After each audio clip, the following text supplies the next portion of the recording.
This is the first video in an 8-part tutorial series for version 0.3 of Black Road Sky. If you happened to stumble on this video without already having the game, there's a download link in the description. It's free. Check it out if it seems like something you're into. So this is a sci-fi spaceflight simulator that puts you in the role of an interplanetary space trucker in command of this terrible looking ship. So I should mention that Black Road Sky is very early in development. Everything's basically placeholder, so I'll just apologize once right now for all the rough edges, but if it pleases you, you can sort of imagine me apologizing once every 30 to 40 seconds throughout the whole series. I'll try not to actually do that, but anyway, that's what the game is. So there's no combat, there's no space opera, politics, or anything like that. There's flying from point A to point B, which doesn't seem like it should require an 8-part video tutorial series. But here we are. So you start the game here aboard Gagarin Station.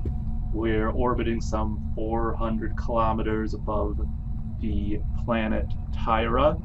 All of the planets and the moons follow proper orbital mechanics, as do the space stations, as does your ship. That's sort of the central challenge of the game. So the first thing we need to do is to purchase this ship, which we can do from this terminal. If you try to do so, you can see it's 35,000 credits, but we are way too broke to buy it. So what we can do, and the terminal prompts us to do, is to head into the station here. This is just your standard WASD mouse first-person controls here. So here aboard the station, we got 3 terminals. There's the garage terminal, which we'll use for refueling and such. Contracts terminal, where we'll pick up jobs, trucking contracts, and the bank, which is what we're looking for right now. So what we need to do is take out a loan. We have 100,000 credits available to us. We'll go ahead and request loan with this clunky interface. I'm just going to take out the 35,000 that I need. Review request, submit loan request, and boom, that's all there is to it. So there are 100,000 credits available to you. We did not, so we've still got 65,000 left. That's the math. Honestly, you probably won't need to take out another loan, but you have 2 more. You can take up to 3 loans. So you can take out 2 more if you happen to get stranded without money for fuel or something. You can always take out another loan. These loans are paid back automatically through your as a percentage of your trucking profits. And paying off this loan is really the only long-term goal in the game right now, and maybe ever. So there you go. And if you're like, man, what a boring way to start the game, bro. I know. We're not about to start zapping aliens or anything. So cool out your expectations. This debt that you incurred is the central drama of the game. It's gonna be fun though. Trust me. Okay, credits in hand. We're gonna head back and purchase the ship. There's nothing else really going on here. Could pick up a trucking contract now, but like one step at a time, Okay. So aboard the ship here, there's not a ton to see. This is all being redesigned. That's what I'm working on right now. But so this will all change in the next version, should the next version, if you're living in a timeline where the next version ends up existing. Cryopod there, we'll go over that later. It's basically in fiction time acceleration. This button will open and close the door, or it will once we own the ship.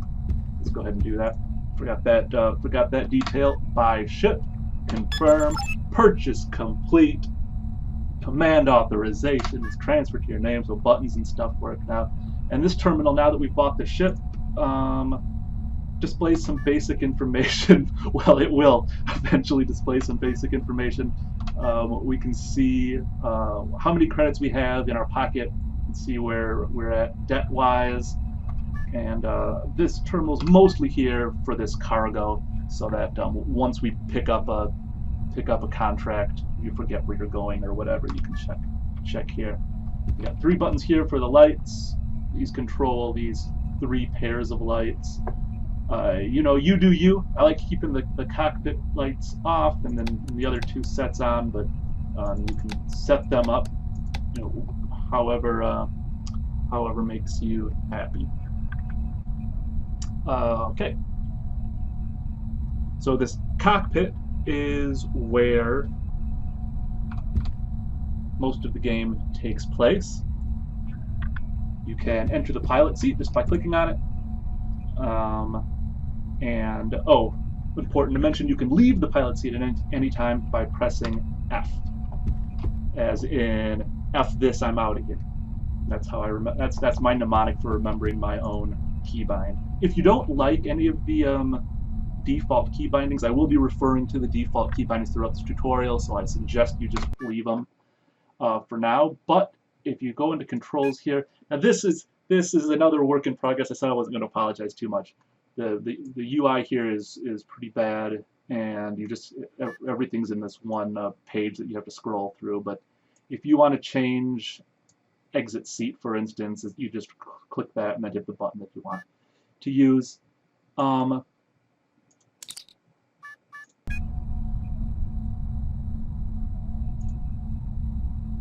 Okay. So from the pilot seat, our view of the outside world is provided by these 3 monitors. These are not windows. These are basically TV screens. They're 2D TV screens, which give sort of a weird perspective. It may take a little bit of getting used to, but unlike in most space games, you will rarely, if ever, be navigating by the visual cues from these monitors. Instead, we'll be flying primarily by instruments. Your instrumentation readouts will be appearing on primarily on these screens. So it's those that you'll be flying by, not so much what you're actually seeing of the outside world. And what else is there to say here? Navball, we'll talk about that more later, quite soon. The comms panel displays any communication between you and whatever space station you're in contact with. And the rest of these buttons are things that we'll use to fly, and we'll be going over those as we need them. Alright, so if you want to save your game at this point, or at any point, you can hit escape, hit save game, that's all there is to it. And from here you can always reload a save.